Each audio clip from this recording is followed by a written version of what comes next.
آج کے نوجوان جو لیڈرز ہیں جی جی کیا میسج دینا چاہیں گے آپ؟ جوش میں ہوش. جوش میں ہوش.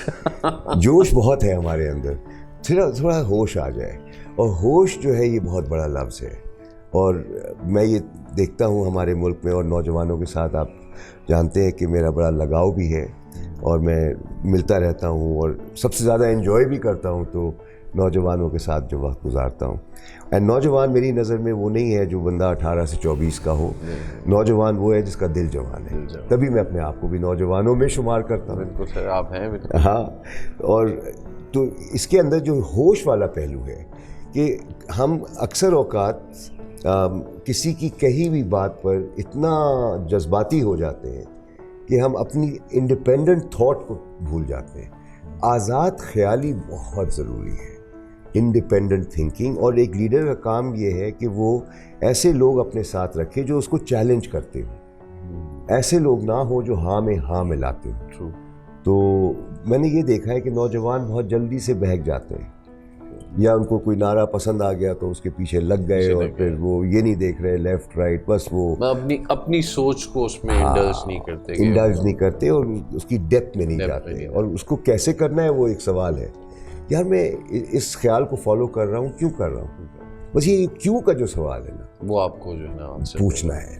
اور اگر آپ, میں مثال دیتا ہوں, ہمارے معاشرے میں میجورٹی مسلمان ہیں. تو میں ایک انٹر اسٹوڈنٹ سے جب ملا تو میں نے کہا تم مسلمان ہو؟ کہتا ہے ہاں. تو میں نے کہا وہ کیسے؟ تو کہتا ہے کہ میرا باپ مسلمان تھا. میں نے کہا کہ یہ کوئی وجہ ہے؟ تو یہ تو ہندو کا بیٹا ہندو ہوگا, یہودی کا یہودی ہوگا, عیسائی کا عیسائی ہوگا. تم کیوں مسلمان ہو؟ تمہارا باپ ہوتا ہوگا, تم کیوں ہو؟ اس کا جواب اس کے پاس نہیں. تو یہ کیوں جو ہے یہ ہوش میں لاتا ہے. ہوش میں پیدائشی تو ہم کہیں نہ کہیں پیدا ہو ہی جاتے ہیں, لیکن اب جب ہم شعور اختیار کرتے ہیں تو پھر ہم پہ ذمہ داری لاگو ہے کہ ہمیں وہ نظام, وہ سوچ, وہ طریقہ اختیار کرنا ہے جو ہمارے بھلے میں ہے. اور اس دنیا میں ایک سپر مارکیٹ آف آئیڈیاز ہیں.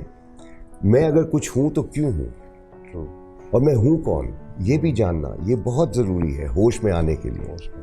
ورنہ تو ہم انتظار میں ہوتے نا کوئی آئے گا تو بچائے گا, کوئی نہیں آ کے بچاتا. ہمیں خود کو نہیں بہت اچھے طریقے سے لیڈرشپ کو ہم نے بیان کیا. سر جیسے گروپ آف پیپل اگر بیٹھے ہوئے ہیں, 4-5 ایک ہی ایج کے ہیں, ہم خیال ہیں, تو وہ ان کے لیے سب سے بڑا چیلنج ہوا کہ ہم اپنے میں سے لیڈر کس کو چوز کریں.